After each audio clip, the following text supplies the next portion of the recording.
Rebeca Santoro, uma mulher de presença arrebatadora, está de volta ao Brasil depois de 15 anos vivendo na Europa como empresária e especialista em genética equina. Aos 37 anos, carrega no olhar a força de quem venceu batalhas, mas também o peso de segredos que a afastaram de suas origens. Ela retorna à fazenda da família, em Arcanis, uma região montanhosa conhecida por sua tradição com cavalos de linhagem rara. Seu pai, Horácio Santoro, antigo juiz federal e criador de cavalos premiados, faleceu em circunstâncias misteriosas. Deixou apenas uma carta para Rebeca com uma frase enigmática. A verdade galopa sob o silêncio.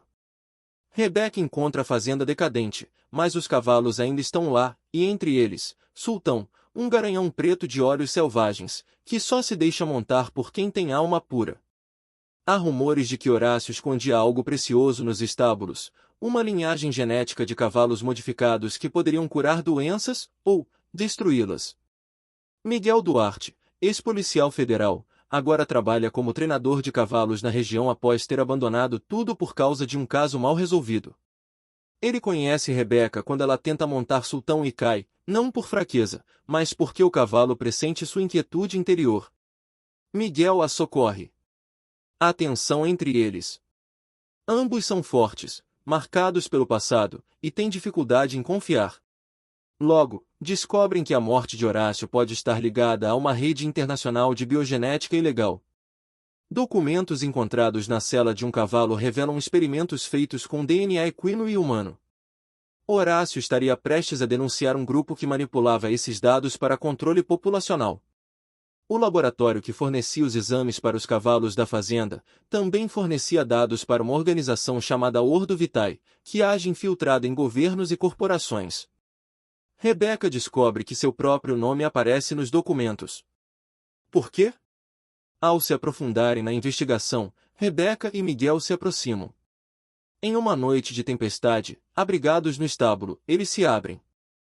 Rebeca confessa que foi afastada da família após denunciar um juiz corrupto, amigo de Horácio. Miguel revela que perdeu um irmão por denunciar o mesmo grupo que agora persegue Rebeca. A relação entre eles cresce com intensidade e ternura. Rebeca galopando sozinha ao amanhecer, com lágrimas nos olhos, guiada por Sultão, Miguel ensinando-a a ouvir os sinais dos cavalos e dos próprios sentimentos. Mas há uma inocência em jogo. Lúcio, um menino órfão que ajuda nos estábulos, começa a apresentar sinais de envenenamento silencioso.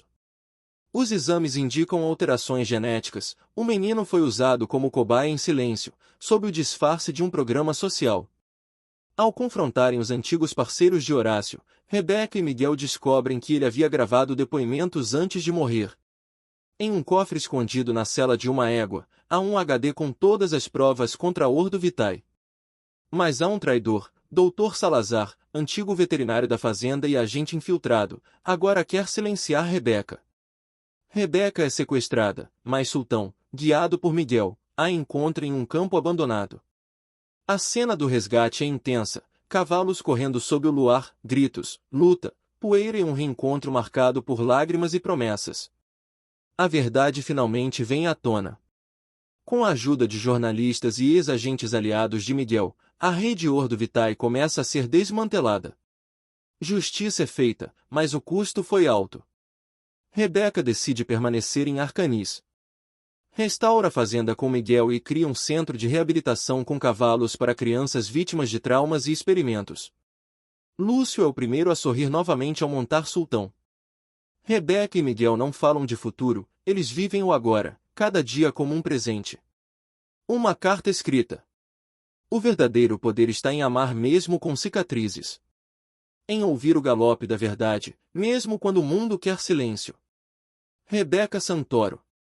Enquanto isso, um homem misterioso assiste a cena de longe, observando a fazenda com binóculos.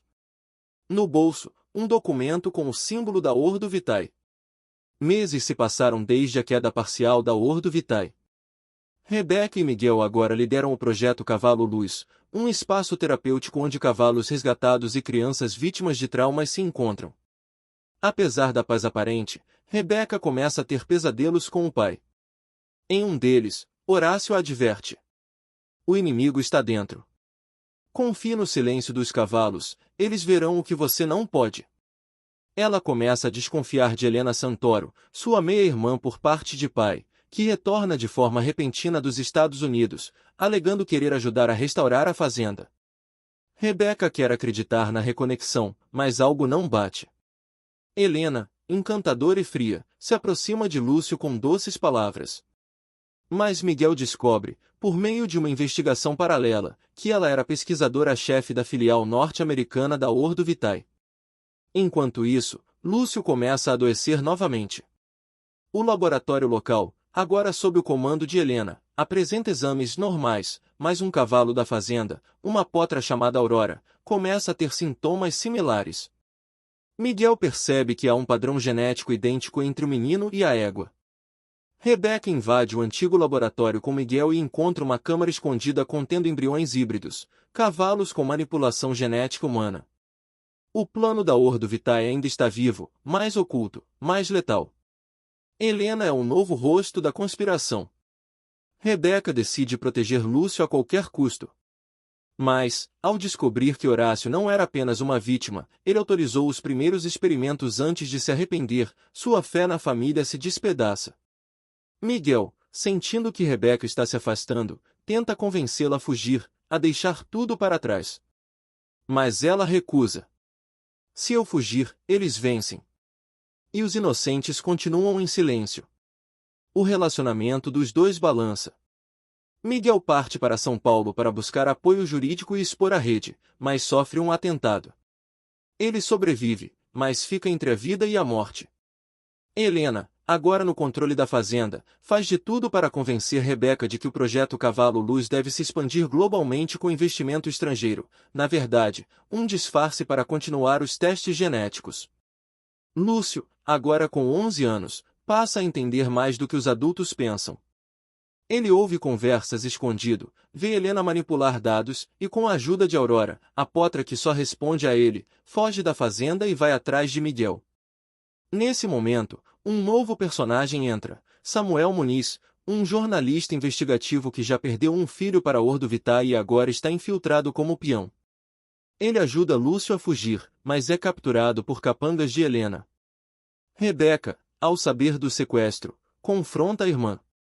A cena é intensa, carregada de emoção. Rebecca, você carrega o sangue de nosso pai, mas nenhum traço da sua alma. Helena, nosso pai era um hipócrita. Eu apenas continuo o que ele começou. Mas desta vez, sem culpa. Helena ameaça destruir tudo, inclusive os cavalos. Mas os empregados da fazenda, fiéis à memória de Horácio, se rebelam. Os cavalos, inquietos, agitados, também percebem o que está por vir. A revolta culmina numa noite dramática. Aurora lidera os cavalos para fora dos estábulos enquanto a fazenda pega fogo, um incêndio iniciado pelos próprios cúmplices de Helena para apagar provas. Miguel, mesmo ferido, retorna a cavalo com Lúcio, guiados por Sultão. Eles salvam Rebecca e Samuel no último instante. Helena é presa, mas não sem antes soltar uma ameaça. Vocês acham que venceu a guerra? Ordo Vitae é uma ideia. E ideias não morrem. Com as provas salvas e levadas à imprensa,